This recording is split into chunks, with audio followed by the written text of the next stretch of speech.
They not like us. You think they gonna let you disrespect Pop? I think that Oakland show gonna be there. Let's stop. There we go. I think I should be straight now.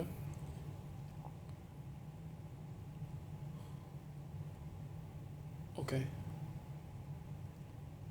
The go foul. I don't know why you still pretending. What is the owl? Bird niggas and bird bitches. Go. The audience not dumb. Ship the stories how you want. Hey Drake, they're not slow. Okay, I think I should be straight. I think I should be straight. What up? Can we all hear me? Can we see me? How we doing? Hear and see. Can we hear and see me? Are we good? Oh. Oh fuck.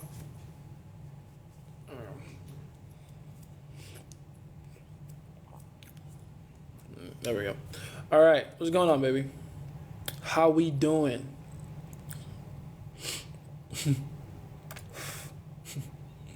Hope that's not my own hair. Is it your hair, buddy?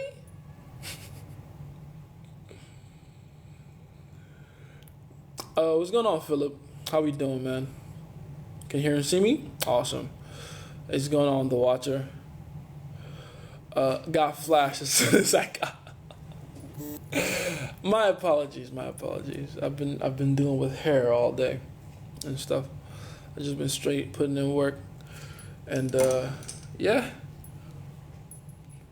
just been doing my thing. I hope you guys have had a productive day. I know I definitely have. I did a lot more than I thought I would. Honestly, it was kind of cool. You just have those days where you're just like creative, and everything just flows out of you naturally. It's dope, man. It's just one of them type days. I can't be here too long, but I figured since I'm already on the road, fuck it, I'm gonna show up.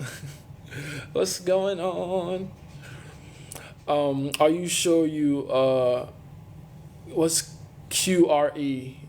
Nor smoking coat. What's I don't know what QRE means. Oh, sorry, not for me. Cool. I didn't understand that anyway. What's going on, Q Ball? Oh, new profile picture today. What's going on with that? Oh, it's Kobe. Okay, I can't be too mad about it. I can't be too mad. R.I.P. Kobe, by the way. R.I.P. Kobe. R.I.P. one of the greatest. R.I.P. Kobe. Um, what's inversion? Like what when you say inversion, what's the context for it? And that would be an inversion, not a inversion. What's an inversion? A before words that start with a consonant, and before words that start with a vowel. Jace, when an 8 goes down to a 6, does the confidence go away as well, or does she just become the Lulu? Um, it really depends. It's not like a one size fits all type of thing. It depends on the girl. It depends on her unique experience. It depends on, you know, I would say for most women, especially like the ones that really fall down from grace. Like you have those situations where she was like a 10 in her prime, and then the prime passes and it gets to the point where it's like, maybe she's like a 7 or a 6 now, maybe even a 5. Maybe they add weight, make bad decisions. I keep telling people all that drinking and smoking, it catches up with you. So you might want to, take it down a notch or just completely cut it off completely. Like those of us that don't drink or smoke at all will be set for life as far as genetics go. But I digress. The point is, those massive falls from grace, those girls really do tend to end up in like massive depressions. That's where, in my opinion, that's where Karens come from. What we call Karens, right? The older ladies that just, I want to talk to your manager, and they're like just, they're sarcastically speaking a ball of sunshine, right? They're just miserable all the time. They are trying to transfer that misery over to other people. Those are usually chicks that used to be very hot, and then they got older, and life happened to them. So, yeah, those end up being terrible cases. But then you have the chicks, and again, these are usually fewer than usual, but those are the chicks that are okay with aging, and that you take it with grace. It's very few women that are like that. Most women are the other way. They're either scared of aging or they're obsessed with, staying young. That's a big thing for women. Youth and vitality. They want to keep that going as long as they can. It auto corrected from virgin to inversion. What did? Oh, my little thingy up there? Aw, that's unfortunate. That's fine, I guess. Inversion it is. I apologize. When did the live start? I just got on here like a couple minutes ago. So you are early today. Very early. Let's see. Okay, that makes sense. All right, you guys know what the time is. What time it is. It's time for me to answer questions relating to all things games, social dynamics, pickup arts, evolutionary psychology, neurolinguistic programming, conversational hypnosis. I'm the guy you come to ask all those type of questions. And, as of recently, people have been asking me questions concerning like spirituality and spiritual things. I want to make it very clear I am not an expert, in that arena, but I do know more than the average person, I would say. So ask away, let me know. Go ahead, don't be shy. Let's see. Okay, good, because I missed the last one. Had to make sure I didn't miss this. Welcome back. Welcome to the live, baby. I'm happy you are here, and I'm disappointed that you missed the last one. How dare you? But you're here. That's all that matters. Talk about conversational hypnosis. What is that? Because I want to try it, but I don't know how to start. So let's talk about what hypnosis is to begin with. What is hypnosis? Hypnosis, well, there's two different ways of looking at it. I'll take the game approach to it. Hypnosis is essentially a way of getting someone to hyper-focus on just one thing, right? There's several steps involved. The most important, the first step, is clearing the mind completely. And that's what I think hypnosis is known for. Like when I say the word hypnosis, most people just imagine putting someone in a trance, making them fall asleep, whatever. That's how people interpret hypnosis or what they associate with hypnosis. But in reality, that's only the first part of hypnosis. The first step of hypnosis is clearing the mind, right? It's also the first step of meditation, in case you don't see the correlations there.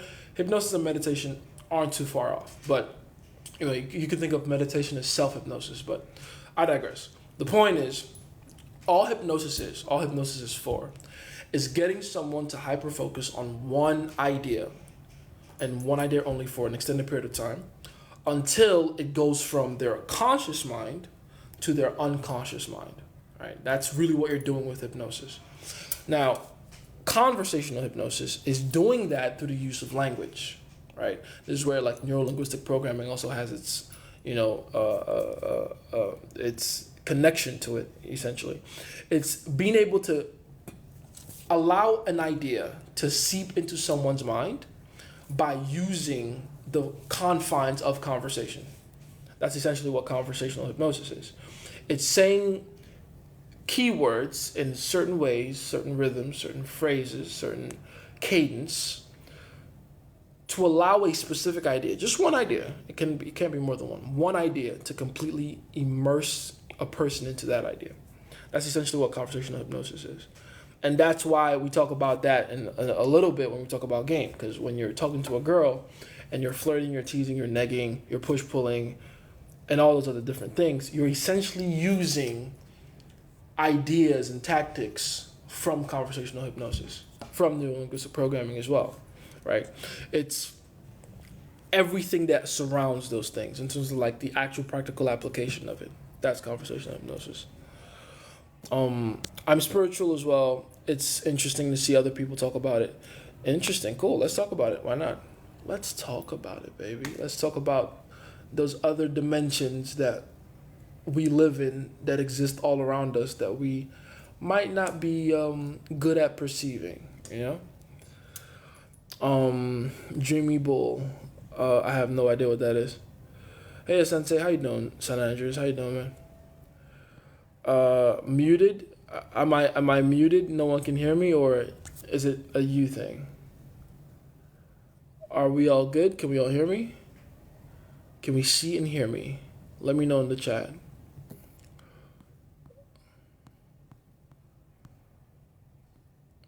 I should be good. I should be good. I think. Can you hear me? Good. Okay. It's just them? All right, cool. All right, awesome. All right, ask away. Ask me questions.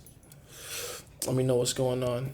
Let me know what's on your mind. Let me know how you guys are thinking in this moment.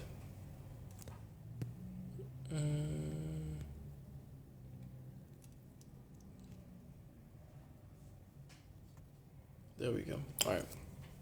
Back to the chat. I don't know if TikTok is deleting my comment, but I asked if negging could be a problem for a 10 who was once not a 10. Yes, it is, essentially. And by the way, welcome to TikTok, Zion. Yes, essentially. If you're dealing with a girl that is not quite used to being a 10, and you can always tell, it's very easy. It's very easy to tell when a woman is not used to being highly desirable. You know, I call them Kylie Jenner chicks, right? Hot chicks that behave like fat bitches, that think and act like, fat bitches.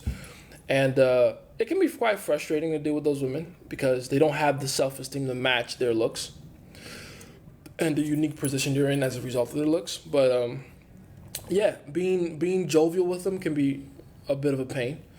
Being playful with them can always be taken as, not in a good way. Because the thing about women with lower self-esteems are that they're always looking for an opportunity to be offended. That's kind of what it means to have a low self-esteem, is to be protective of your ego, to be overly protective of your ego. So when you run into a woman that's always looking for the offense and everything, that can't even take a compliment, like I've met women, unfortunately, that are so beautiful, so gorgeous, but are so low in their self-esteem that you give them an actual compliment and they find a way to turn it into an insult, right? Like you don't even like neg or push pull or say it's not a backhanded compliment, no negativity in it at all. And they find a way to take offense to it. Have you ever called a girl beautiful and she finds a way to be offended by that? I have, unfortunately. I've met women that, find a way to make bad out of any situation. And yeah, that's usually chicks that have gone through a big part of it isn't even their fault. You gotta have some kind of compassion for them because it's not really their fault. These are women that have gone through life as unattractive women, and I always tell people unattractive women have a worse life than attractive women. They don't get the same kind of treatment from other people, from other women, from men. If you ever meet these women that just hate men all the time, like I hate men. There's a reason for that. The women on the lower rung of attractiveness always experience the worst kind of men, because who is willing to interact with those women? Well, the kind of men they don't want. Not you guys, obviously, but the kind of men that, don't seek to have better for themselves. The kind of men that don't want more out of life, the non-ambitious type of men, the indecisive type of men, the kind of men that women always complain about, that they truly don't want or are not attracted to. And that's the problem, right? The kind of men they want, not to brag, but men like me, we're too busy trying to get more, trying to get better, trying to deal with women on our level or better, you know what I mean? So, yeah, those women are just jaded, man. They're jaded from all the scars they've received from dealing with men and people in general that are essentially at the bottom of the barrel. So yeah, it'll happen like that, man. It'll happen like that.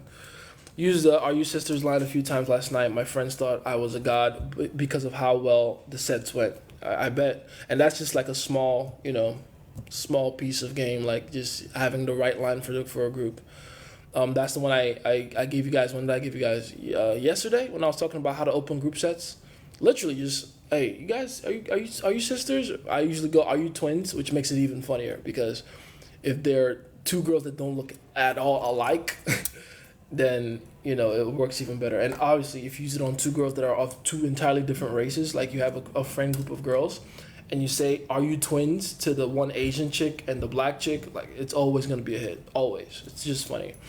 And, yeah, congratulations. But I promise you that is a very small piece of how well game works if you know how to do it correctly.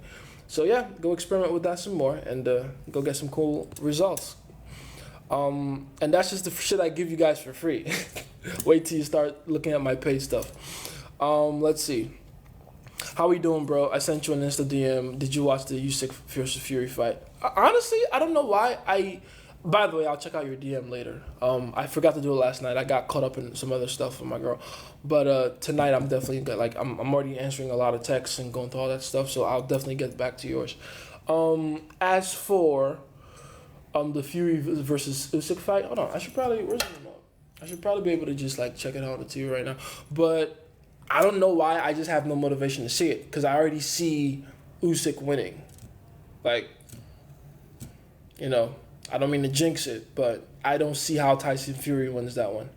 Usyk is gonna, if it's gonna end by knockout, I don't think it's gonna end by knockout. But if it is gonna end by knockout, then it's gonna be an over right hand. That's how it's gonna. That's good. Did I just say over right hand? Overhand right. Overhand right. Yeah. So maybe left, but probably the right one. Because Fury has a bad habit of ducking and leaning backwards when he's fighting a shorter fighter with, shorter reach. And that's cost him before in the past, and he hasn't learned from that mistake.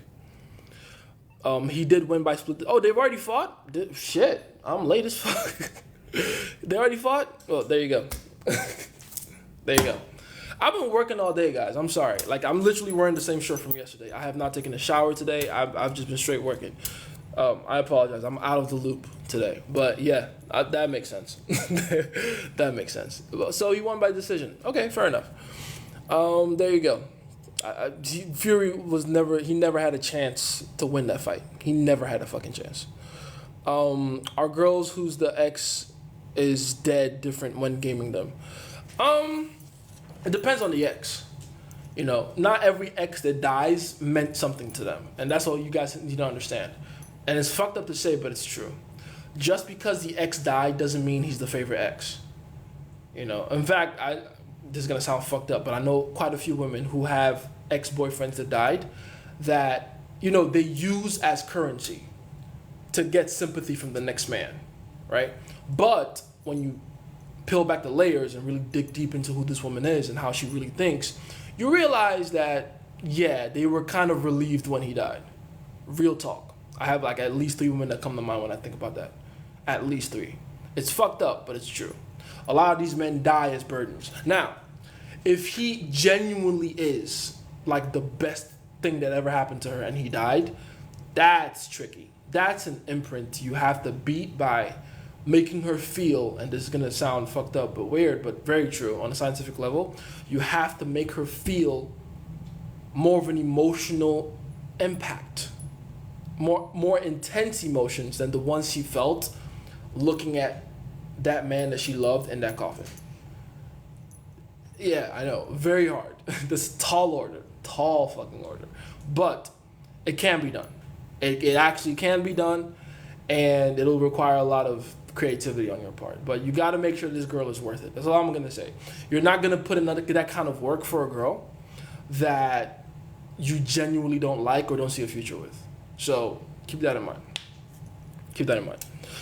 How late am I? Not that late, man. I just got here like 10, 20 minutes ago maybe. I even got a girl's number who was blowing off guys all night. She told me to hit her up, but I don't live here, so it's no point. What do you mean you don't live here? It's no point. Hit her up afterwards. Well, it's probably too late by now, but it doesn't matter that you don't live there. It does not matter. That's what one night stands and, flings are for. Literally. I mean, I don't really like one night stands, but if it's a girl that likes you and that you probably never see again after that night, you might as well take advantage of it. Fuck it. All right? Again, not the biggest fan of one night stands, but hey, get your game in, practice. Like, don't let that compliance go to waste. You feel me? How do I bag the girl next door? Tall order, man. You're gonna have an easier time bagging the girl that lives 50 miles away from you. You wanna know why? Because women have a weird thing about dating men that live close to them, because it kind of, it puts them in a vulnerable position to be dealing with or dating a man that, oh, cool. Dealing with or dating a man, right, that lives that close to them, it doesn't give them a lot of outs. It doesn't give them a clear exit path if things go wrong, right? It's the same as dating a guy that they work with. It's a massive risk. So you're gonna have to be literally the best thing and the greatest once in a lifetime opportunity they've ever seen for them to take that kind of risk. Keep that in mind. How do you actually do it on a practical level? Just go and get my course, The Interview Light. That should have everything you need to do in there, like in terms of like a step-by-step guide. But the point is, the thing you have to keep in mind though, is it might be harder for you than just getting a girl that doesn't live quite as close. You know, unless, by the way, there is an exemption to that rule. Unless she's under the age of 20, and the reason why is because the younger she is, the less experienced she is, and less experienced girls don't know why it's a bad idea to date someone that lives that close to them yet. If she's over the age of 25, I guarantee you by now she knows, whether from her own personal experience or borrowed experience from others. But if she's younger, sure, it probably would be a lot easier for you. They prioritize their emotions, got to take them on a roller coaster, happy, sad, angry, and much more. Exactly. I'm glad you're talking about damaged, attractive women. I don't see too many dating coaches bring that up, the topic. It's ironic too, because that's most attractive women. Most attractive women, like, there's already very few tens, like, rough estimate, right? Don't quote me on this, but let's say there is about 20% of women out there that are truly like bombshells, like attractive. It's probably less than that, but let's just say 20%. Out of that 20%, right? So you take that 20% and you make it 100.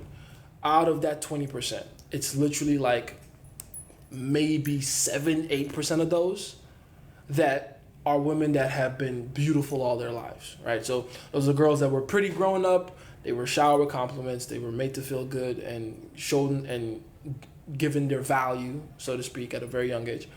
And they just pretty much had relatively nice experiences. Like, those are the kind of girls where they go, I didn't date anyone in high school. And then you find out it's because they were so fucking pretty in high school, all the guys were intimidated by them, right? That kind of girl. That's a very rare kind of attractive woman, which is already crazy to say because attractive women, by definition, are rare. The vast majority of attractive women are women that, like, they either grow up super ugly or fat, or, you know, not to say that that's disparaging against them, because a lot of this isn't their fault, but basically they were in a position where they didn't have the best experiences with men, right? And that's kind of the curse of being a woman that's below average. If you're like, people go, oh, even the most unattractive women don't have it as bad as men. Like, no, they actually, I would say in some situations, in some regard, they do have it worse. They do. Because when you're a chick that isn't hot, your entire world experience and perspective is running into men that you don't like all the fucking time. Like, they don't ever get opportunities to get with men that they actually want. Like, never. Because the men they want are too busy getting the chicks they want, which is, you know, hotter, more desirable chicks. So their experience with men is always just shit. When you go on TikTok, when you're scrolling, you see those videos of girls just complaining, I hate men. And then you look at the girls, and you're like, of course you do. It makes sense. She's not talking about me. I'm not the one treating her like that. I'm not the one being that way to her. I know I'm not. I don't take it personal. But I understand why she's saying that. Now, if her experience was all she ran into were guys like Jason, she'd love men. She'd be like, oh, he's an asshole, but he's amazing. No one else knows him like I do. When behind closed doors, he's this way, blah, blah. She would say stuff like that. But they don't run into guys like Jason. They run into men who are lazy, unambitious, no drive, absolutely no social calibration, no emotional intelligence, right? Just brain dead idiots, right? The men who would watch this live for like 3 seconds, get bored, and scroll off. Those kind of men. So, yeah, that's most of the women you got to deal with when they become attractive, you know? He did win by, yeah, that's true. Shout out to Usyk. Now it doesn't make Anthony Joshua's win look that bad. That's what I like, by the way. Now that Tyson Fury has lost to Usyk as well, now he has to go back into that conversation of fighting Anthony Joshua. Because Anthony Joshua just beat the guy he lost to. Well, lost to by public opinion. We all know Tyson Fury lost to Francis Ngannou. AJ just knocked him out, sparked him out. Which, by the way, R.I.P. Francis's kid. I know Kobe is somewhere up high in heaven, resting in peace. But yeah, Anthony Joshua just beat Francis Ngannou, the thing that we all know Tyson Fury couldn't do. And Anthony Joshua also earlier lost to Usyk. He lost to Usyk. So, and that was the excuse. What's his name? Tyson Fury was like, I can't fight Anthony Joshua anymore because he lost to Usyk. He's not on my level. I'm a lineal champion. Well, you lost to Usyk too. So now what? Now you gotta fight the guy. Now we gotta see that fight. Hooray! I mean, god damn it, this should have happened 10 years ago.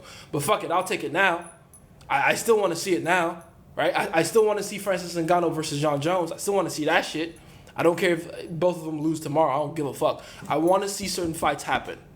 All right? I want to see Jon Jones versus Francis Ngannou. I want to see Tyson Fury versus Anthony Joshua. That's all I care about. Anyway, back to this shit. What would you do to create that imprint? I have an entire video where I talk about imprinting 101. It's on my YouTube. Check it out. Type in your YouTube search bar, Jace the Pickup Scientist, imprinting 101. It should pop up. That's dark, man. After my brother divorced his wife, she pretended she was abused domestically when talking to other men. He found this out, by the way, by having an app that tracked her every movement. Ew. Why would your brother do that? Your brother sounds like a bitch. Why would he track her movement when she's already divorced? Your brother sounds like a fucking stalker. Tell him I said get off her dick. Jesus Christ. What is wrong with niggas? No wonder she left. Am I saying what she did afterwards was not fucked up? It was. But I can see why she did it. Goddamn. What the fuck? What the? No. Tell your brother to stop being uncool like that. That's not cool. That need for control, that need to know what's going on with her every time, that's why the fuck she left. That right there. That's why. That's why. Correct that behavior. Bro, could up. Do you mean could you? Is that what you meant to write? Could you give up? Sorry. Could you give a quick rundown? Okay. I think I'm reading what you're typing correctly now. What you meant to type anyway. Bro, could you give a quick rundown on moving to random girls through DMs? Any resources? I have an entire course coming out called Digital Preselection. That'll be the resource. But quick rundown, and I'll always start with the same thing. If you want to hit a girl up on social media through DMs, don't even think of saying anything to her until your profile is set. It is your profile she's going to look out first before she even bothers responding to you. Very important. Your profile will do the heavy lifting. The reason for the divorce was because he found her on dating apps looking for someone else. Okay? Why do you think she was on dating apps? Remember what I keep telling you guys. It's always your fault. It always comes back to you and your actions and how unsafe you make her feel. Why do you think she was on dating apps? Why do you think she was looking for a replacement? Bitches don't do anything for no reason. She didn't just wake up one day and go, I know what I'm going to do. I'm going to cheat. Like, that's not how women cheat. Women cheat to replace. They're looking for your replacement when they're cheating. They're actively going through interviews and resumes. So what would begin the interview process? What would begin the resume process? Why is she going to start doing that? Because you don't do the job correctly anymore.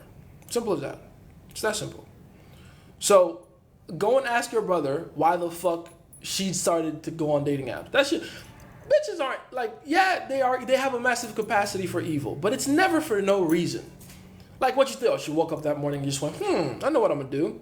I'm gonna be the most evil bitch today and just like, no, that's not how it happens. There's a reason. And the reason always starts with you because you are the cause. She's the effect. You feel me? I think she was looking for someone more wealthy because he displayed more money than he earns. That's not bullshit. But women have never left one guy for the other because of money. It's never money. That's not how hypergamy works. It's not. It doesn't even make sense from a biological or evolutionary standpoint. It's never about money. Never about money. What? No. If anything, you've heard more situations where the girl cheats on her rich husband with the broke guy. Am I lying? Am I lying? as a former broke guy that fucked a lot of these people's wives, I know what I'm talking about too from experience. Not to say I'm proud of it, but you get what I'm saying. This idea that women leave one man for the other primarily for money is bullshit. This idea that they tell you on this is why I always talk about, like, stop looking at stats. Stats will confuse you and deceive you. Oh, but most divorces are initiated because of money. Bullshit. There's too many homeless men with girlfriends for you to be saying dumb shit like that. Too many broke niggas fucking people's wives out here for you to be saying dumb shit like that. It's not the money. I don't care how they come up with that stat. It's clearly not the fucking money. It's not the money. These women are leaving for another reason, and they're using the money as the excuse. That's the excuse they give as a logical reason. Like, oh, if this is the reason I'm leaving. It's not the money. It is not the money. It is never the money. Bullshit. Bullshit. I mean, hey, a lot of people, will find a way to fight what I'm saying right now, and hey, suit yourself, man. I'm not the one getting cheated on out here. I don't give a fuck. You're right, bro. I actually don't know what the true reason was, but it definitely was for something. It was for something, for sure. If I had to guess from everything you've told me, now that I know your brother, I'm not going to sit here and judge completely. But it is my job to discern and identify the disease in the game via the symptoms. And from the symptoms I've gotten so far, your brother was super needy and clingy. And she needed to find someone that didn't feel the need to be all up in her grill all the time. Simple as that. And you'd be, again, men underestimate how important these things are. Like, really, she'll leave him just because she feels like he's always up on her? Yes. Bitches hate that feeling of you have no other reason to live except for her. Women don't want to be your priority. Come on. Especially those of you that are religious. Read your Bible. Read your Quran. Every story in the Bible and Quran are pretty much the same exact story. It's just, you haven't realized it, but it's the exact same story. Man finds God. Man walks with God. Man gets tempted, usually by women. Women are the major form of temptation when it comes to men, right? They're the greatest test we'll ever have. I don't care what fitness journey you want to go on or what business venture you want to start. I don't give a fuck. Women are the greatest test of a man's emotional strength and character. And then there's two kinds of men in the Bible, right? The ones that fall for the temptation and lose the favor of God, or the ones that put off the temptation and continue to walk with God and get more blessings, more promotions, more grace, more glory, etc. But it's always the same way. Women are there to teach you not to prioritize them, and they punish you when you do. That's the point. I feel you, J. Jumping True Facts, man. Indeed. I gotta come with it, baby. I gotta tell you what it is. I can't lie to you guys. I can't be like, oh, I wish I could sugarcoat it like these other motherfuckers do. Like, oh, no, but, sometimes. Fuck all that. We are about the truth about here. We are about the goddamn truth. We have to say the truth like it is. And it will hurt a lot of feelings, but I don't give a fuck. Do you want to keep getting cheated on or not? Okay, cool. Listen to me. Listen to me. It's not about the money. It's about your character. It's about the way you conduct yourself, especially in front of that woman. If she smells weakness, she's out of there. And she has every right to. The whole point of attraction, right, and reproduction, and survival replication value, and all those other intricate things in evolutionary psychology, is because the woman feels safe with you.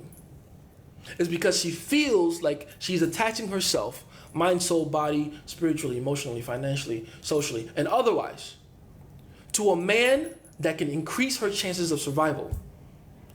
And that's not just, just physical resources. It's also decision making. It's also behavioral cues. The way you behave is the most important metric she uses to measure how she's going to survive with you, if she is. So if you're out here acting like a bitch, how can you inspire confidence in her? Well, I always need to know where you are. Well, I gotta track this, I gotta track that.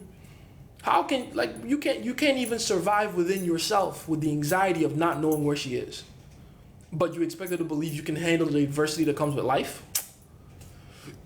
And y'all wonder why I keep telling you, I don't care if you have an iPhone or not, do not share location with these bitches.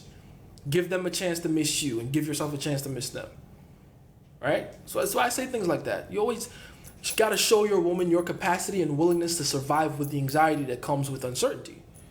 That's the man they want. That's the man they want is the man that can, survive not knowing what's going to happen next. The man that can still have faith and confidence when there's no evidence to have any of those things. All right? When there's no evidence things are going to go his way. That's the man they want. The man who always needs to hang on to something. I need to know where you are. You have to text me this many times. And you got to tell me you love me. You didn't tell me you love me yesterday. You got to tell me you love me today. And you always have to hold on to something. You're weak. And you deserve to get cheated on. Yeah, I told you. Cry about it. Let's see. Because I can't think of much that trumps the death of a guy. There's a lot. Trust me, when it comes to women, death is not as consequential as you think. I mean, it's massive, don't get it twisted, but it's not as consequential as you think. There's a lot more things that are more consequential. Like for a woman, and you've heard them say this too, by the way, a woman will literally say this, and it sounds fucked up to the male mind, but they'll literally say this, and in their mind it makes sense. When they say, it's harder to mourn someone that's still alive than someone that's dead. Think about that. That's how women think, bro. They really say that shit, and it makes sense to them. In our world, as logical beings, we're like, what the fuck are they talking about? Because we're thinking about it logically, right? If you can't see someone anymore, that's the ultimate consequence. That sucks. That's tragic. That's terrible. But again, that's logic, though, right? For women, it's emotion. And emotionally, at least when they're dead, they have the chance to let go because they know there's no chance they'll ever see them again. When the person is still alive, it still leaves a string of hope. And for women, that's the more painful experience. Women logic 101. So think about that. Like, trust me, death is not the most consequential thing for bitches. Trust me. Not in their minds. Jason, I'm him, for real, not gonna lie. Let me update you. Go ahead, bro. Let's see. How you doing, by the way, Ryu? Talking to other men. Oh, yeah, I did. Read that one. How close you ever been? Been to what exactly? I have no idea. Just waiting for your live. Good evening, bros. How you doing, Profilo? What's going on? Hello, guys. What's going on, Nep? How you doing, baby? Or is it possible there's another reason? I already answered that one. Hey, what's going on, Dimitri? How you doing, man? Don't forget our call tomorrow. What do you think of improving your wardrobe, like drip? Oh, yeah, absolutely. Absolutely improve your drip. Make sure you wear things that are fitted and stylish and make you look good. And I always say, have at least 2 blazers, have at least 2 leather jackets, and then your life is set. Everything else is just a matter of your own personal, flair and taste and how exactly you want to present yourself to the world. But I also always say, and this is something I say in the digital pre-selection course, the most important part of improving your wardrobe is improving yourself. Right? I don't care what it is you buy and how, you look stylish. The most important part of wearing clothes is the person wearing them. You have to be fit. You have to look good. You have to have a frame that your clothes sit on properly. Because I can wear any bummy thing. Like the way I look right now, I can wear just about any bummy ass thing. And I'll look fucking great because I'm still sexy underneath the clothes. Does that make sense? As long as it fits, I'm straight, man. You'll still see my V-taper. You'll still see, how well put together I am and all that other good stuff. And I'll still smell good. So it's not even about what clothes you wear. It's about who's wearing them, how well you carry those things on yourself, right? You got to think about yourself like a living, breathing mannequin, right? Think about that. What is the emotion they crave the most? The type of feeling that would want to make them cheat? When it comes to cheating for women, like as far as emotion goes, it's an excitement, for sure. That man makes the fit. Exactly, the man makes the fit, for sure. When it comes to cheating for women, it's definitely excitement. I would say is the most common emotion that drives them to cheat. Relationships get stale, get boring. They're looking for something that excites them again. They're looking for something that makes their heart skip a beat again. That's when cheating happens. But again, that's for most cheating situations. There's a very few situations where what they do want is the stability. The guy they're with represents too much danger. He's too, exciting. There's too much anxiety around him. And they just got to get someone that's a little more comfortable, a little more safe. Someone that doesn't make them always worry about what's going on, where they are, where they stand with them, shit like that. But the majority of situations, Okay, with that second situation I just talked about, it's better to get cheated on for that reason. I always tell people, if you're going to get cheated on because you're too exciting. Don't ever get cheated on because you're too boring. Too boring is terrible. At least if you're too exciting, they'll probably cheat with the guy that's not as exciting, but then eventually they'll come back to you. Because end of the day, it's the excitement they want. That's what they want. They'll have a few situations where it'll be too much for them and they go take a break with the guy that's not as exciting, but eventually they come right back to what they actually want. It's like what I talk about when I talk about women that are around the age of 30, right? They spend all their lives chasing the bad boy, the bad boy, the bad boy. 30 hits and then there's a massive switch. There's a change because of, their need to fulfill that provisioning side of hypergamy, right? They're looking for someone to settle down with. But then give them another 5 to 8 years. They divorce that stable guy. Boom, they're right back on the market looking for exciting guys again. And that's what people need to remember, right? Women always want excitement primarily. Always.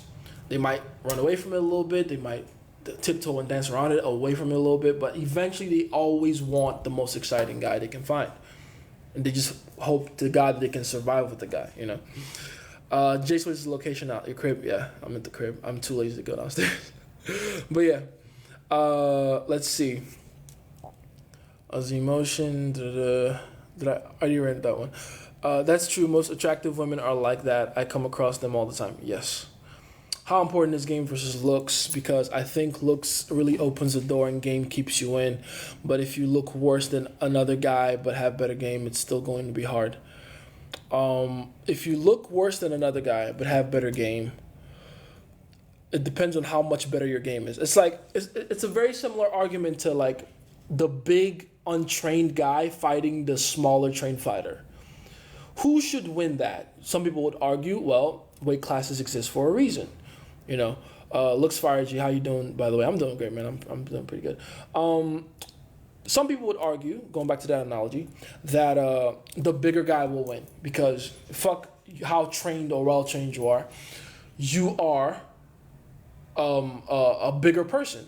Physics exists for a reason. Weight classes exist for a reason. So the bigger guy should win, even though the smaller fighter is well trained. Here's what people don't understand about that argument, though. The weight classes exist for trained fighters, right? It exists for trained fighters. So when everyone has the same skill level, what begins to separate them massively is the weight. But when the skill level is inconsistent, like one person is far more skilled than the other, weight doesn't really fucking matter. And that's what no one really talks about. Like my first time in jiu-jitsu, getting my cheeks clapped by blue belts. They were all smaller than me. I'm a 6'2". At the time, I was walking around at like 210. I think when I started jiu-jitsu, I'm a lot smaller now. I'm like 198 to 202. But yeah, I was a big black guy stepping in there, and they were fucking me up because it didn't matter that I was bigger. I didn't know what the fuck I was doing. Simple as that. I did not know what I was doing. I was getting put in all kinds of different positions I'd never been in my life. I was seeing things that I didn't expect. I had seen a few videos like, oh, someone's gonna double leg takedown me. I'm gonna sprawl like this and avoid that. Then a motherfucker hit me with an Minari roll. What the fuck is that? What do you mean you just took me down while you were on your back on the ground? What the fuck does that? And all you had to do was grab my ankle. What the fuck does that mean? I didn't know. I didn't see it coming. And that's the point. The trained is always gonna beat the untrained, even though the untrained might have some better natural gifts or advantages in that way. It's just going to happen eventually. So if you really got, anyone that tells you, oh, even if you have better game, if you're uglier looking, it's still going to be hard. That means the person didn't actually have better game. Their game wasn't that fucking good. Okay? If you actually have solid game, you beat the guy with looks every time. That's the point. It's not even a matter of, oh, sometimes, no.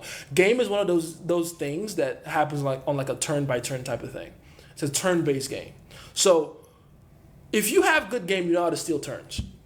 Essentially. It's impossible to lose.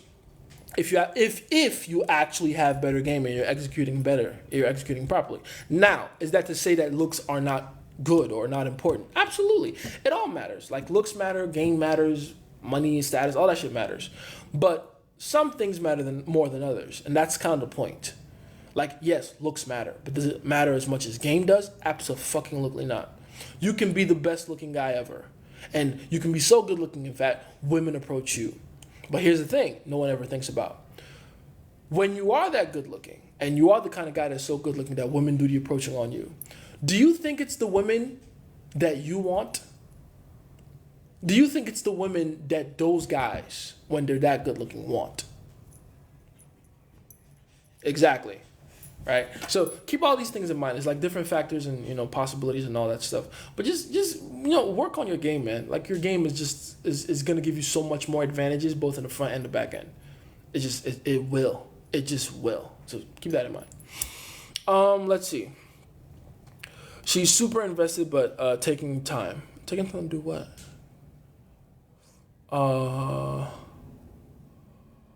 What is emotional intelligence? So in reality, I use the word emotional intelligence just for like the convenience of it. There's really no such thing as emotional intelligence. Just trying to your XK? Damn, you got stories to tell. Okay, I'm expecting stories from you and Ryu.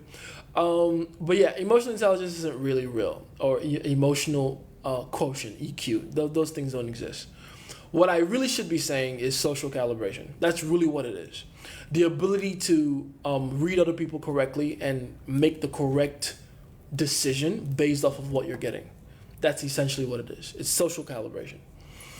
I'm talking about the ex that died. Is that what you're talking about? She's super invested, but taking time. Taking time with talking to you. Is that what you're talking about? Hey, what's going on, King? How you doing, man? Cold reading people across society could be considered as emotional intellect. Again, like the word emotional intellect doesn't even make any sense. It's a fucking oxymoron.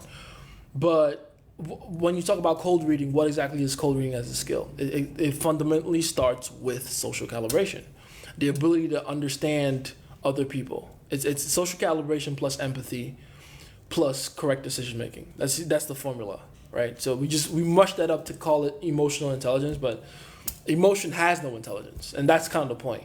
Like intelligence and emotion are two entirely different things. You cannot mix both, and one does not have the attribute of the other. It doesn't make any sense.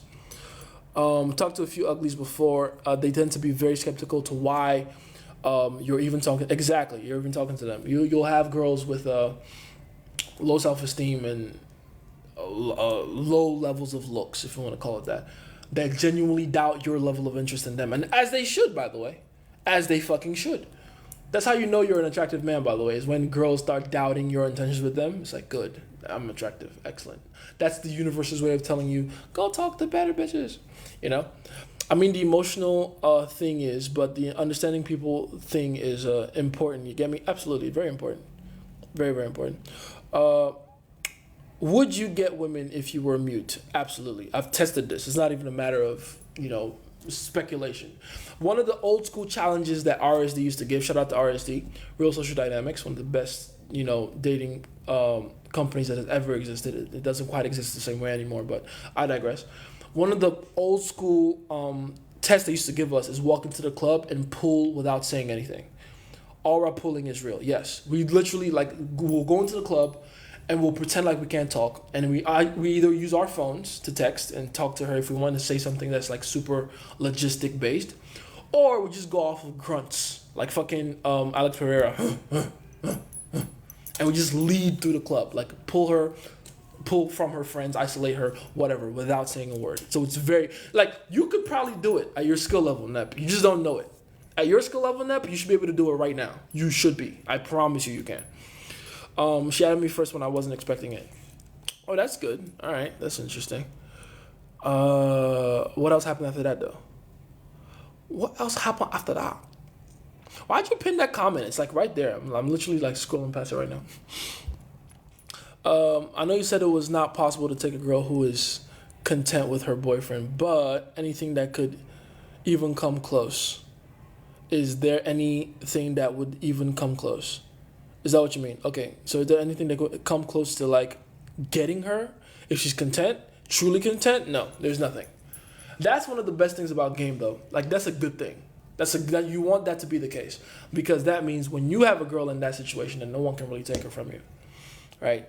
You got to think about it in terms of attack and defense, and that's great defense. But if the girl is truly content and fulfilled with her boyfriend, You're not taking her. You're not. There's no way.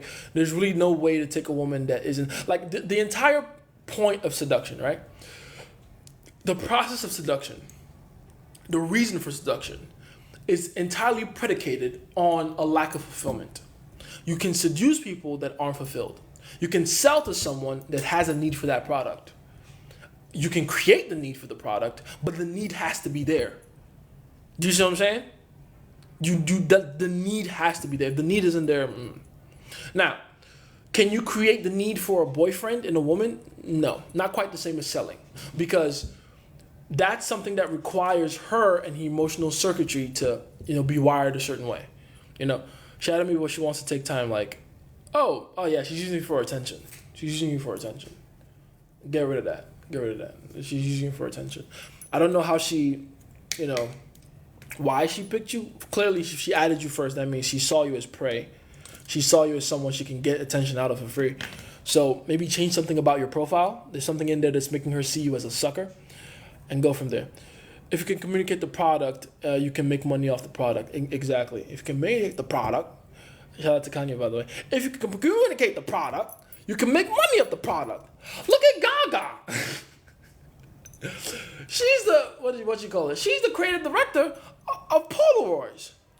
I like some of the Gaga songs. What the fuck she know about cameras? Shout out to Kanye, man. I love that guy. But yeah, that's as far as it goes for like fulfillment and like especially when it comes to women, like it's emotion, it's swaying emotions, it's love, it's attraction, it's you can't convince that out of a bitch. It's not really possible to do that. You can't convince that out of a bitch. She's the creative director of Polaroid. Yeah, that's it. She's the creative director of Polaroids. I like some of the Gaga songs. What the fuck she know about cameras? What does she know, man? Kanye was right. Kanye was right. The only time I've ever seen Kanye being wrong is when Sway asked him what's up, and he was like, "You ain't got all the answers, Sway," and it turns out Sway didn't have the answers. That's the only time I've ever seen Kanye wrong. And you tell me if I'm lying. Kanye has been right about everything except for that. Let's see. I know you said it was. Oh, yeah, your answer. Cheated on her when she thought it was perfect, or I was perfect. Told me she don't know how to move on from it. What's next? You're still perfect. You didn't lose your perfect status when you cheated on her. All you did, and this is what people need to understand. A woman doesn't lose respect for you when you cheat. If anything, she has more respect for you because now she knows for a fact you can replace her if you want. So never see cheating as a bad thing or like disparaging to your relationship. It's not. It's actually fucking amazing. And in fact, for a lot of you, especially in your dead relationships, if you're in a dead relationship, in a sexless relationship, you need to fucking cheat and get caught like immediately, so that she can know you're not the kind of guy she can just withhold pussy from indefinitely. You're the kind of guy she has to fuck regularly. You ain't think Kanye was wilding about Austrian painter? No. Because I understand what he was trying to say with that. We'll get to that. Let me answer this one first. The cheating thing. It's never a bad thing when you cheat. It's just, but the only time it becomes bad is when you become apologetic for it. When you begin to treat it like it's a bad thing. That's when it becomes a bad thing. But doing it and getting caught, not a bad thing. It'll be fine. What you do next is give her assurances, verbal assurances. Make her understand, like, listen, I love you, I care about you, you're the girl I want to see in my life. That other girl didn't really mean nothing to me. Blah blah blah. I'd prefer you stay. If you can't get over it, that's cool. You can leave. You can bounce. But I'm not gonna apologize for doing this more than once. You get one apology and that's it. And then literally give her like 2 to 3 weeks to sort herself out, and then she'll come back. They always do. Does it create attraction like a pure protector does? Yes. Like this is what people need to understand. There's a lot of things we've been told by the world, by society, that are bad or bad things to do with or around women that are actually fucking amazing if you look at the science of it. Like if you look at it from a pure scientific point of view, it not only increases urgency but increases attraction, right? So a lot of our society is gynocentric. It's led by female benefiting ideas. So when you see women on TV or on the internet go like, he did this to me, he's an asshole. I promise you, do that thing. Because think about it. Why is she thinking about the asshole that deeply? Why is she still talking about him like that? Because he occupies her mind. So clearly what he did worked to get him in there. And that's the point. I've told a story before of like a girl I was dating at a point, and she decided to fucking misbehave while I'm driving on the highway, and I kick her out on the fucking highway. And then what did she do afterwards? Like hours later, she showed up at my house. She showed up at my house. Tears and dirty shoes and shit. And we fucked. Like, that's how it works. A lot of the things you've been told, oh, that's bad. Amazing. What about our wording? Do they create attraction? I'm sorry to say, but yes, even that. Listen, go and read the book Sperm Wars. It's evolutionary psychology at its finest. And it'll teach you, even these guys that are doing that, unfortunately, if they do it well, and they do it to a certain degree, and they have no apology about it afterwards, those women, there's a lot of cases of women falling in love with their R-worders. Very true. With their grapists. A lot of stories. Go do your research on it. It's kind of fucked up, but it's true. It's very true. I'm not saying do it. You don't have to do it. Actually, it's a double-edged sword. But I'm saying if done a certain way, yes, it can be beneficial. Yes, it's the science of it. I'm not here to teach y'all, morality. I will give you morals whenever I can, but I'm here to teach y'all science, and the science is very clear on it. It works. But anyway, back to Austrian Painter. When he said, say something nice about Hitler. I probably shouldn't have said that. When he says, say something nice about Austrian Painter, I knew exactly what he was trying to do when he said that. And that's why I appreciated when he said that. He was trying to say, do you have the intellectual capacity to not attach your emotion to everything? Do you have the ability to say something nice about someone that you've been taught you should only say bad things about? And in the same stroke, by the way, can you say something bad about someone that you've been taught to only speak highly of? That requires a level of intelligence most people cannot tap into. That's the truth. Most people are not smart enough to not attach their emotion to something. How did Patrice O'Neal say it? They don't know how to have an opinion without letting the opinion have them. That requires a level of intelligence. Kanye's at that level. We call them crazy, but really it's just a hyper level of intelligence where, they lose the masses. There's a point where you get so deep into intellectualism that you sound inaudible. Not inaudible, but you don't sound like you're making sense anymore to the average mind. Right? Kanye's at that level. So sometimes some of the ideas he says will sound out of place to the regular person. But if you think about it deeply, it's like, oh, bro's right. Bro's right. When he says, I love Austrian Painter, he didn't say that, because he's supporting what he did. But again, if you're dumb, that's what you heard. You see what I'm saying? If you're a dumb person, all you heard was, Kanye supports the mass genocide of Jews. No, that's not what he said. What he was saying is, even in his evil, I have the capacity to notice that there's good things about him, or good things that he was capable of, that he clearly didn't use, unfortunately. He used all his gifts for evil, but he did have gifts, though. And that's the point. The ability to recognize the diamond in the rough, that's intelligence. And that's what that kind of thinking, by the way, is what it takes to, even do the simplest things, simplest things, as if most people are having an easy time with it. But I was going to say, even doing things like getting rich.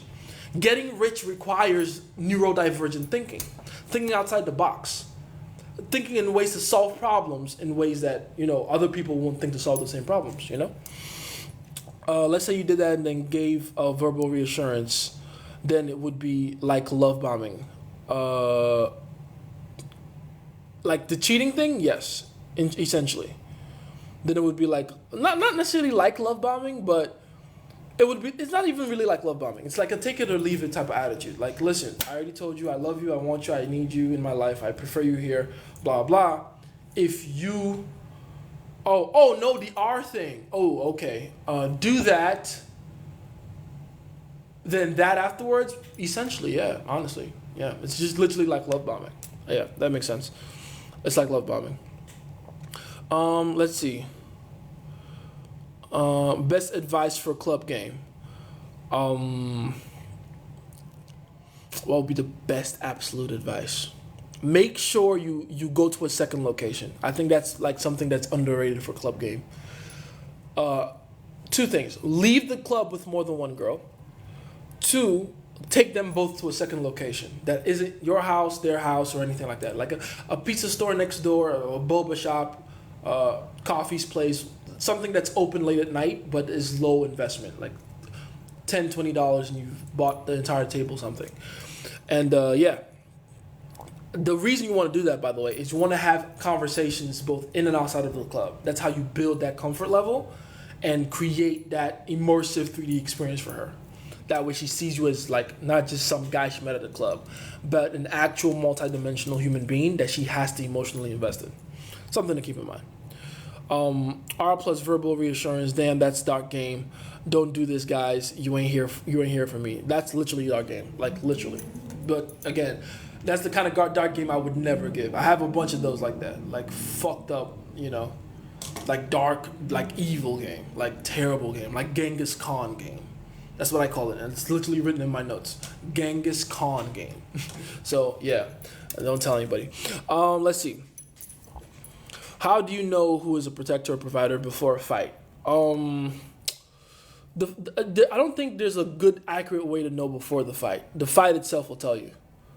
Because the way you know a protector or provider is through the tests they receive and how they go through those tests. I know Drake is a provider type because of how he just handled his last test with Kendrick. I also know Kendrick is a protector type because of how he just handled this last rap beef war.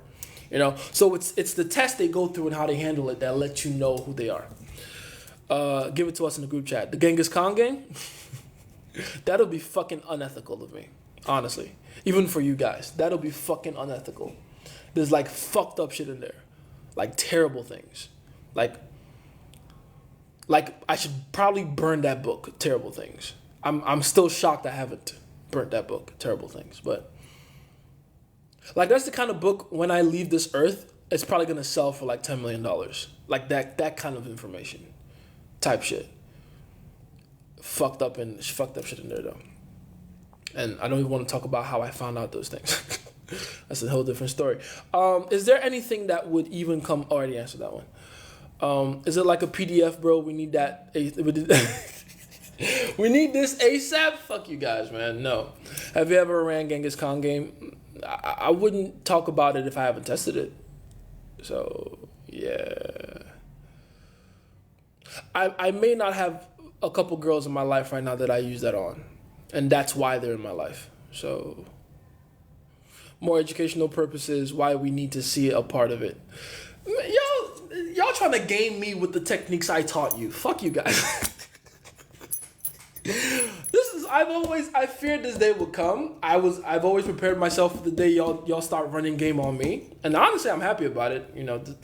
The good thing about being a teacher is watching your students surpass you. But god damn it, like no. Stop tempting me. Please add it. I will never add that to the interview. Like, absolutely, fuck no. No. If I do, I'm gonna have to charge $10,000 for that course. Like, fuck no. Absolutely not. I don't think you understand how fucked up the shit in that book is. Add it to the interview light? No. Exactly. Like, it's insane. What? No. Bro writes this book, interview light is actually... Hold on. I didn't read that other one. Hold on. Boom. TikTok asked me to verify that I'm the one here. Bro writes this book while hearing Meet the Gram. Drop the Genghis Khan book, sensei. Reading and writing. Oh, writing the book while listening to Meet the Grams. It makes Meet the Grams sound tame, though, to be fair. If I had to write to music, if I had to write that book again to music, it would be... What kind of music would it be? It'll be some, like, demonic shit, bro. Like the sound of demons crying in hell type shit. I don't even want to remember the place I was in when I was doing that shit. Like, fuck that. I mean, you can put it in the interview like we already got it. Bullshit, lies. Stop gaming me. Trying to game me? interview expanded version, I can't even put it in there, man. Like, I don't think.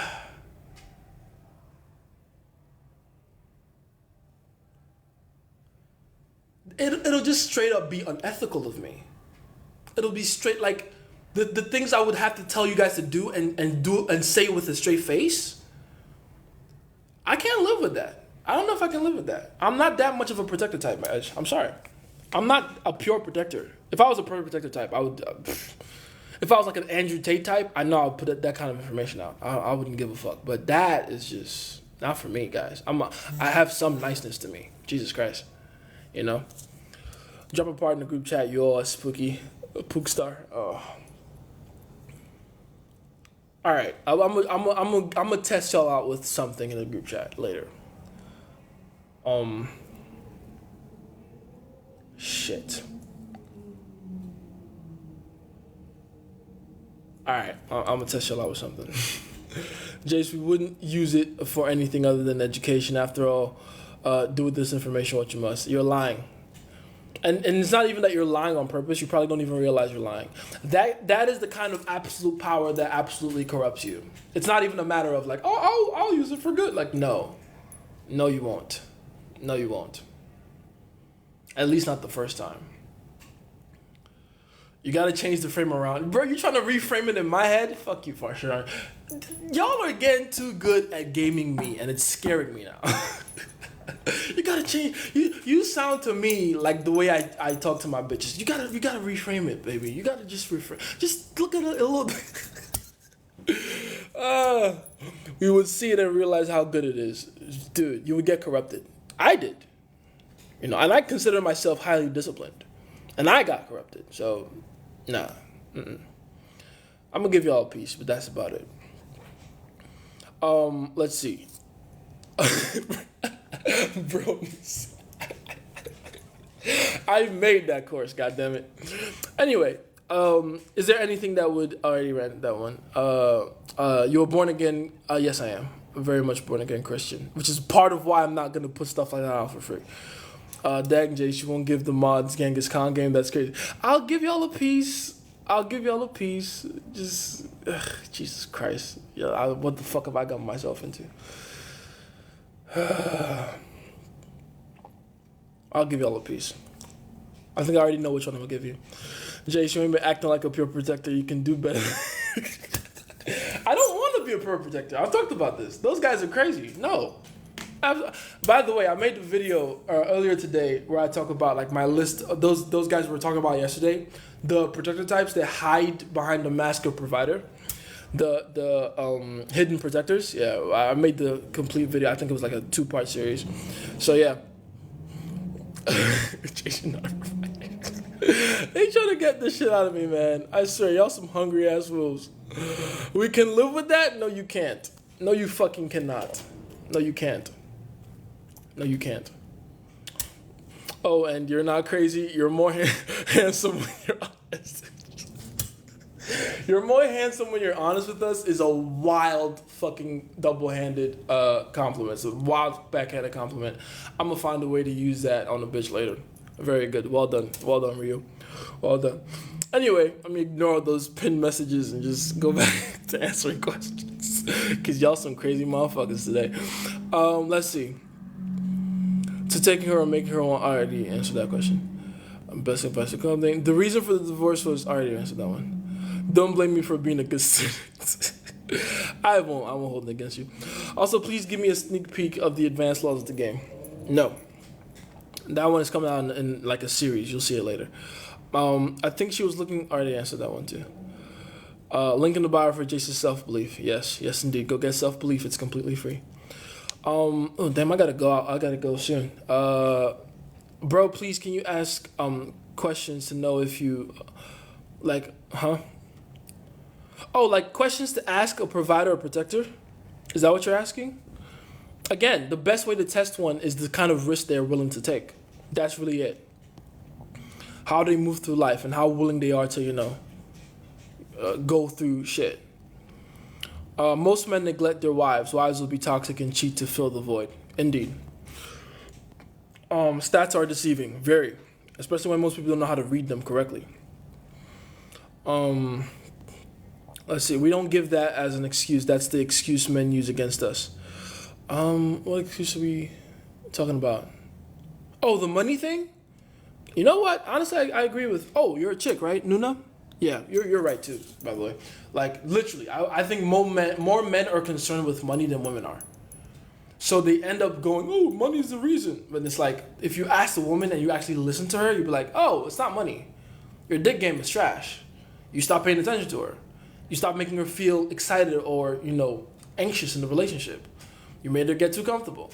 That's the real reason. You already looked the advanced games, so just let us know the rest. And you'll see it in the series. You'll see it in the series. It's fine. Most people, regardless of gender, need to have their own life first.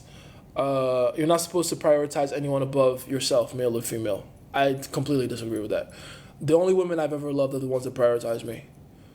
Completely disagree with that. The only time I find myself resenting a woman or not wanting a woman anymore is when, like I've seen this happen before many times in my life. I'll get with a chick.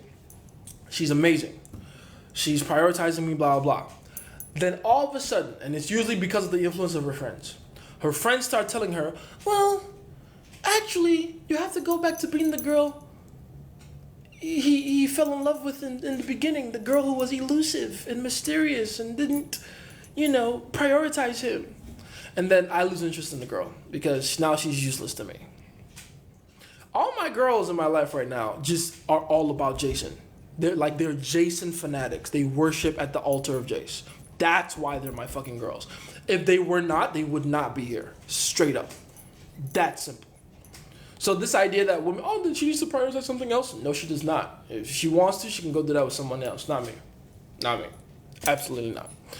Never expect you to lie to us. We had high. Damn, they going hard. Hush. You will get your dark game later in the group chat. God damn it.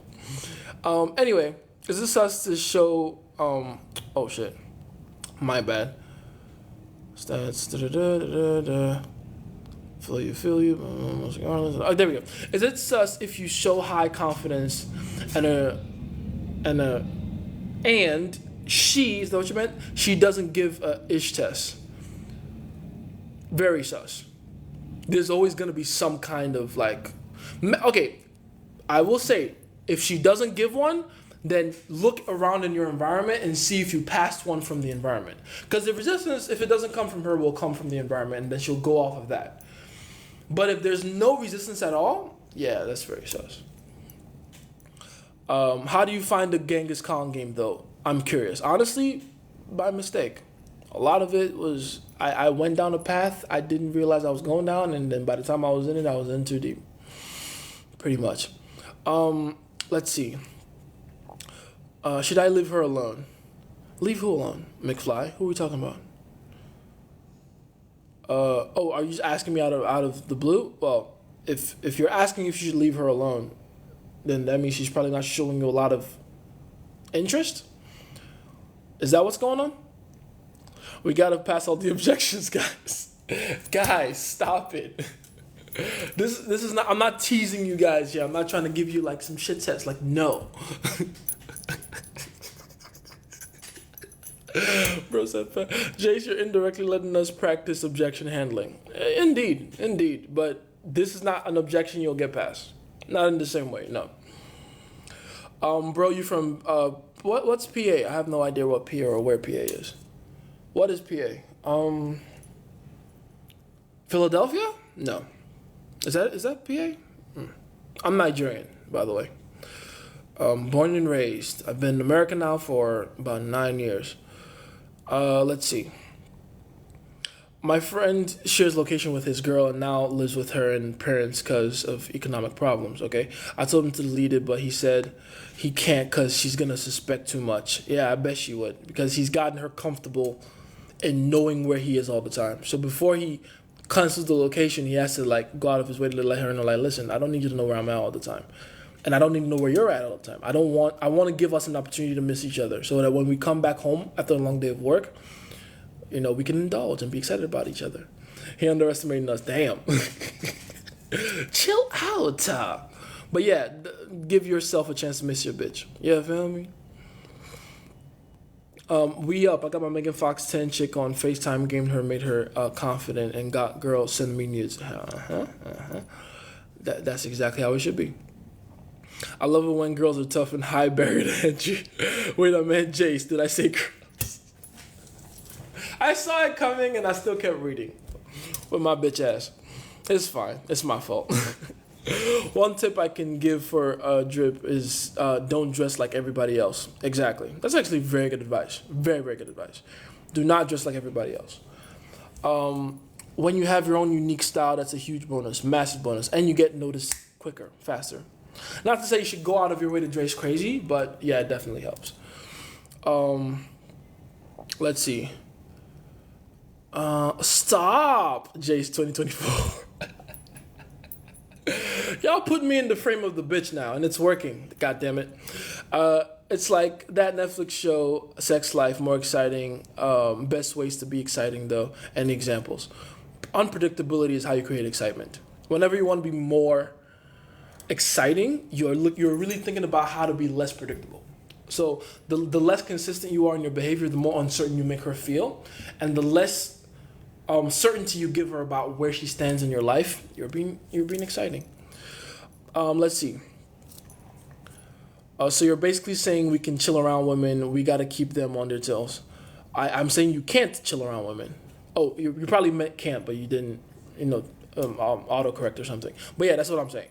You cannot chill around them. You always got to keep them on your toes. How does Dante Nero say it? Shout out to Dante Nero, by the way. He says, remain consistently inconsistent.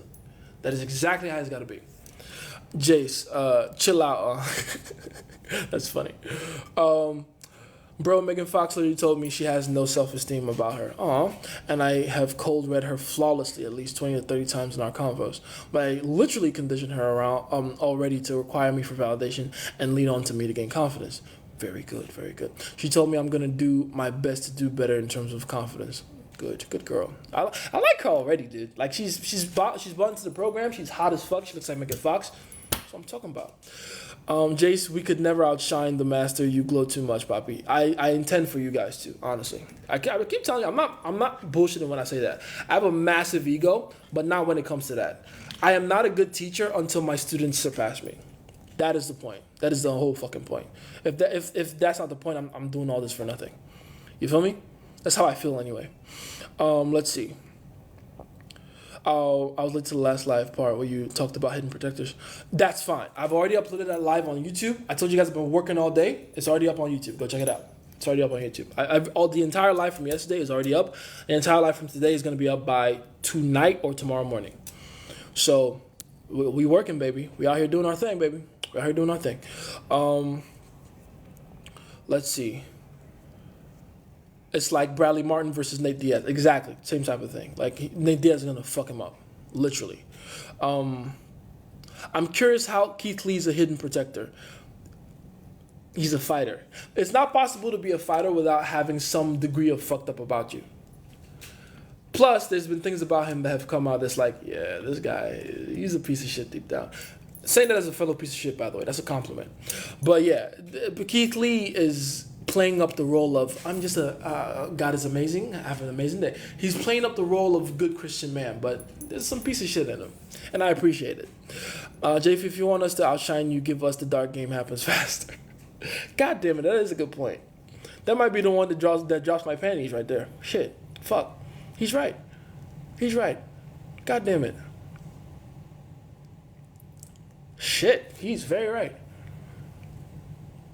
I mean, it'll fuck him up, but it will speed up the process.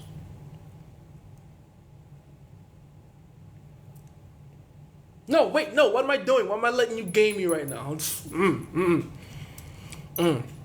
The biggest hidden protector is the guy called Jace the Pickles. I wouldn't call myself a hidden one. I'm not necessarily hiding shit, you know. Let's see. I cold read her awkwardness, okay. Yes, you're seeing it the right way. I co-read her awkwardness, so she wants to work on it for me. And then I said, all you got to do is be with me, baby. The confidence will be up naturally and the awkwardness will disappear. She love me. That's what I'm talking about. Good. Bros Kakashi raising the team 7. And screw you guys. They won on the phone, love bombing, coaching her. We winning already, for real. And that's how it should be. Get you bad bitches like that. Just like that. And I'm happy she wants to work on it, because you'll have those, dips in your relationship where she just, has those emotional outbursts. I had one with my bitch this morning even, right? Like, just a little bit of uncertainty, like, oh, these other girls, I don't know if I can. And you gotta let them work through that. It's their emotions. They're women. This is how they move. This is how they work. Just let them work through that. And again, this is a girl you like, this is a girl you love, a girl you appreciate and want to see in your life. You're gonna have all the time and energy to keep putting in that work for her. You'll do that just naturally. How's it going? But I saw Kay earlier. How you doing, man? Let me hear about the ex though. JC told me not to game Megan Fox. I did, because I was telling you the self-esteem is too low. But if she's that willing to change, you can't say no to that level of compliance. You can't. You didn't tell me she was that compliant. You made it sound like she was just like completely offended by everything and just willing to run away. If she has some fighting her like that, absolutely stay in the ring. The fuck. I'm not late. You guys are just early. Oh, that's true. Fish Army was kind of late today, but it's fine. I'm up at an awkward time right now, so it's fine. I gotta go though. I literally gotta go in like a minute. She was telling me how she hates me for cheating and lying and how she felt like a side. Very good. We have progress, my friend. Yeah. Yeah. She said she hated that. That's called emotion, baby. That's called passion. She hated that. She hated feeling like a side. Well, this is what you give her an opportunity to qualify herself, so that she doesn't feel like the side anymore. You go, you know what, to be honest, maybe, you were the side in a way of thinking about it, because I felt like you weren't really putting an effort into our relationship. Now you put the onus on her to feel like she has to put in more effort in you to get the compliance back up there. And then now you got your way back in there. You feel me? She's that willing to change because of my game over the phone, bro. This is new info. Oh, fair enough. Let's see. Best advice for club game. I don't drink, just in case you didn't see this. Oh, that's fine. I don't drink that much either. I have like my 18 sips a year. But you don't need to drink. You just need to have a drink in your hand. That's really the rule to it. You can order a Coke and then just walk around with it and pretend like it's something. But also, I mean, if I'm gonna drink, I always get something delicious, like a whiskey sour or Irish cream on the rocks, of course, because I like my shit cold. But best advice for you: just literally walk in there, have a drink, and then make sure you're disqualifying straight up. Like, don't be the guy that's like, "Where are you from?" Where are you from? I've never seen you around here. You live around here? Yeah. Don't be that guy. Be the guy that walks up and is like, hey, what's going on? Do me a favor. Let's compare drinks. I feel like mine is more delicious than yours. Let me see. What is that? Why would you drink that? Weirdo. I should be walking away right now, but you're really pretty. What's your name? Be that guy. Tease her. Flirt with her. Challenge her. Get into a conversation. See, guys, sometimes being stubborn, not listening to Pookie JC gets you good results. I don't want to teach you guys that. That is not the good lesson to learn here. Shut up. Let's see. Said I don't feel bad about what I did. I just shouldn't have lied. Oh, very good. Very good. Excellent response, by the way. Excellent response. I mean, the emotional thing is BS. Oh, I already read that one. The girl didn't mean nothing to me, and that only women I had loved back then was her. Good. You literally took all the words out of my head. Perfect.